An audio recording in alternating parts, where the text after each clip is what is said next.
Jadi dia sini.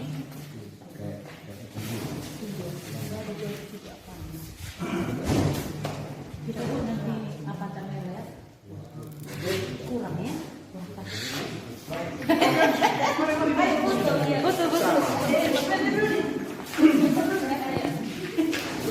Timbang ke kiri kanan, harap.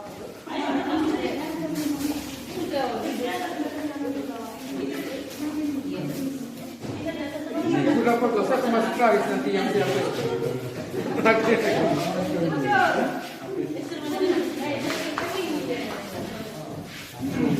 Ya. Cheese. Oke, cheese. Satu. Dua. Tiga. Belum sekali lagi. Kita berbeda saat memanggil nama Tuhan. Tentang aku yang menengadakan tangan, dan kau yang melipatkan tangan saat berdoa. Aku, kamu, kita. Bukan istiqlal dan katedral yang ditakdirkan berdiri berhadapan dengan perbedaan namun tetap harmonis. Andai saja mereka memiliki nyawa, apa tidak mungkin mereka saling mencintai dan menghormati antara satu dan yang lainnya. Terima kasih. Salam. Assalamualaikum warahmatullahi wabarakatuh.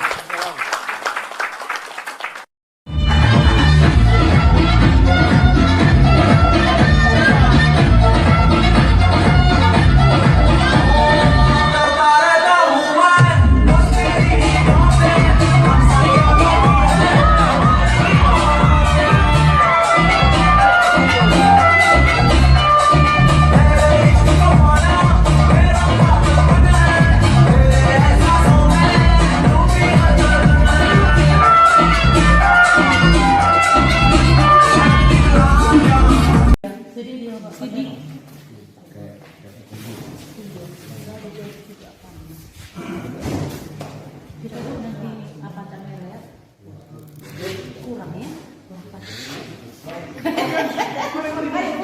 Betul. Timbang ke kiri kanan, harap.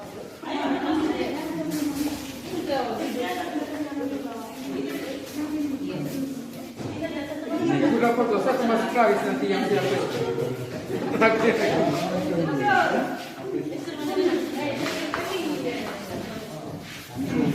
Ya. Cheese. Oke, cheese. Satu. Dua. Tiga. Belum sekali lagi.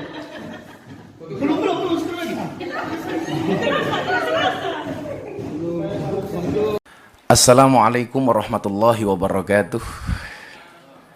Salam sejahtera untuk kita semuanya. Salam Bapak Gubernur Mas Anies Baswedan yang saya hormati, Sekjen PBNU, mentor saya, jajaran Forkombinda, dan terlebih kepada sahabat saya, pendeta muda Bro Johan Sunarto. Jadi ini perpaduan antara Cina dan Jawa. Kalau Sunarto itu pasti Jawa. Serta semua jemaat yang hadir yang berbahagia. Saya ditakdirkan oleh Allah untuk menjadi seseorang yang benar-benar harus memahami makna kebinekaan. Pondok pesantren saya ditakdirkan oleh Allah berada di lingkungan teman-teman Nasrani. 60% tetangga saya adalah Katolik. Selatan rumah saya rumah pendeta, utara saya kuburan. Dan alhamdulillah seumur hidup saya tidak pernah bertengkar dengan tetangga utara saya. Saat itu saya memahami bahwa Indonesia ini adalah rumah besar. Di dalam rumah besar yang namanya Indonesia ini terdapat 6 kamar.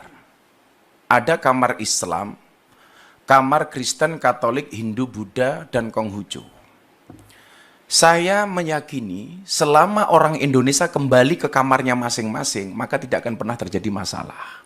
Yang menjadi masalah adalah ketika kembali ke kamarnya orang lain, tidur di kamarnya orang lain, ngiler bahkan ngompol di kamarnya orang lain. Maka begitu indahnya Indonesia menata kerukunan ini dengan luar biasa ketika kemudian menerbitkan identitas kita masing-masing. Anda yang beragama Islam dengan KTP Islam. Maka dulu Mas Anies, ada usulan kolom agama dalam KTP dihapus saja. Karena dianggap ini awal dari diskriminasi. Justru saya sebaliknya. Menurut saya, kolom agama dalam KTP tetap harus dipertahankan. Anda sebagai umat Kristiani berbanggalah dengan KTP-mu, dengan Kristianinya. Anda yang beragama Islam berbanggalah dengan KTP-mu yang beragama Islam. Maka saya menolak tegas kalau kolom agama dalam KTP dihapus. Tapi kalau yang dihapus kolom kawin atau belum kawin, saya setuju. Jadi kan bujang terus Pak. Pak Kapolres setuju ini pasti ini. Tapi juga kemudian ada yang memahami toleransi secara kebablasan. Saya kasih contoh misalnya, ada orang yang mengatakan semua agama itu benar titik. Saya pikir kalimat ini tepat tapi kurang lengkap. Bagi saya yang benar adalah semua agama itu benar bagi penganutnya. Kenapa harus tambahkan penganutnya? Kalau semua agama itu benar titik, saya khawatir nanti pendeta Johan tiap hari ganti agama. Ini kan. Kenapa? Karena dengan gampangnya kita meremehkan, toh semuanya benar kok. Maka kalimat yang menurut saya diksi yang paling tepat adalah semua agama itu benar bagi penganutnya. Bagi pendeta Johan harus mengatakan bahwa agama yang saya yakini adalah yang paling benar. Tetapi bukan berarti kita diperbolehkan untuk menyalahkan agama orang lain.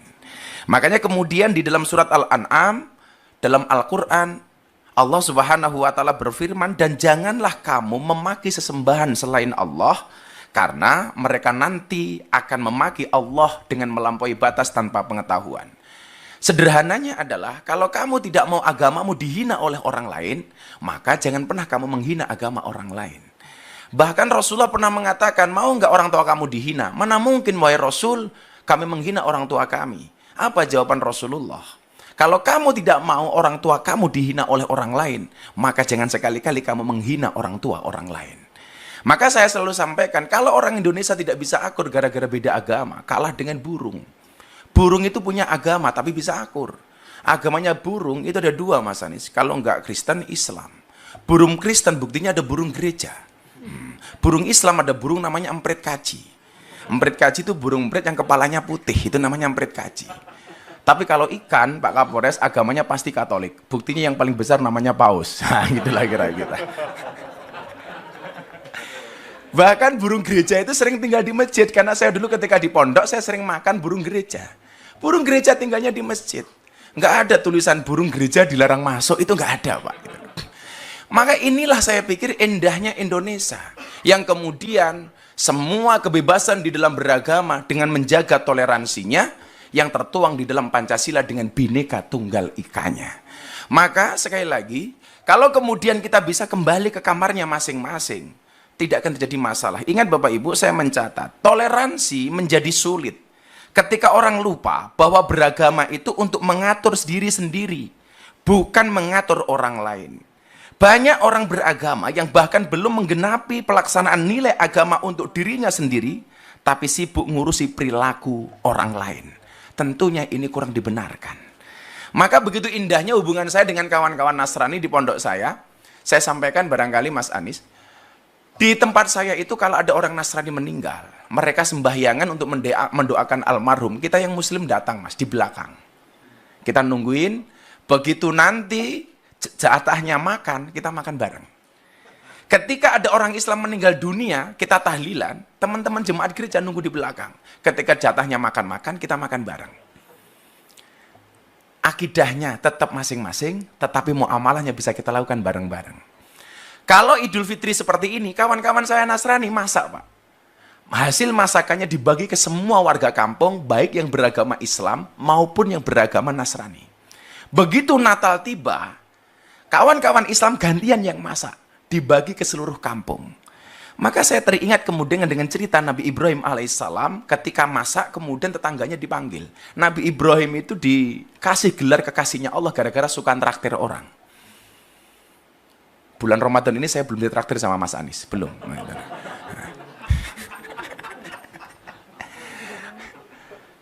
Nah, ketika makanan itu sudah ready sedia, Nabi Ibrahim memanggil seluruh tetangganya. Lucunya saat itu Nabi Ibrahim, ketika orang itu mau makan, ditanya dulu. Kamu nyembah siapa? Sesembahan kita sama Ibrahim, yuk kamu makan. Kamu nyembah siapa? Sesembahan kita sama Ibrahim, yuk kita makan. Sampai satu ketika, ada miss. Nabi Ibrahim bertanya, kamu nyembah siapa? Sorry Ibrahim, sesembahan kita beda. Aku menyembah yang lain, kamu menyembah Tuhanmu. Jawaban Ibrahim saat itu adalah, sorry kamu gak usah makan dulu. Kenapa? Sesembahan kita beda. Saat itu kemudian Nabi Ibrahim langsung ditegur oleh Allah. Ibrahim, kenapa dia gak dikasih makan? Tuhan, sesembahan dia beda dengan sesembahanku. Apa jawaban Allah saat itu? Ibrahim, orang yang nyembah aku dan tidak nyembah aku, semuanya adalah hambaku. Yang nyembah aku kasih rizki. Yang tidak menyembah aku kasih rizki. Lah kamu loh Ibrahim, ngasih makan sekali kok kebanyakan syarat. Akhirnya orang itu dipanggil oleh Ibrahim, kemudian dikasih makan. Begitu indahnya kemudian Tuhan mengajarkan kepada kita kepada toleransi. Maka kemudian konsepnya adalah, dalam bahasa agama Islam, famang sya'afal yu'min, famang sya'afal yakfur. Anda mau beriman, berimanlah. Enggak ya urusan kamu.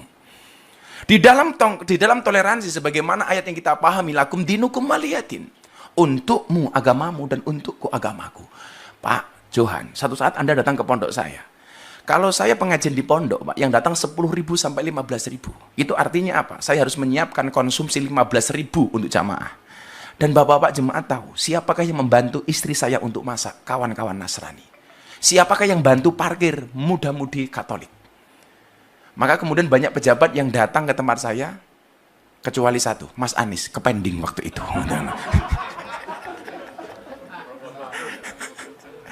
Maka yang lucu adalah ketika teman saya pendeta di Jogja, Gus, depan pondok ada kolam ya? Ada bro, kenapa? Boleh nggak saya mancing? Oh boleh.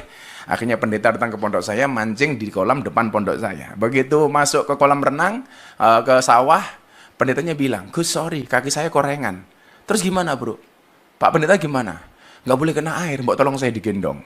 Akhirnya pendetanya saya gendong. Begitu saya gendong, pendetanya bilang, baru hari ini ada pendeta bisa naik haji. Wah, kan saya haji, Pak. Inilah.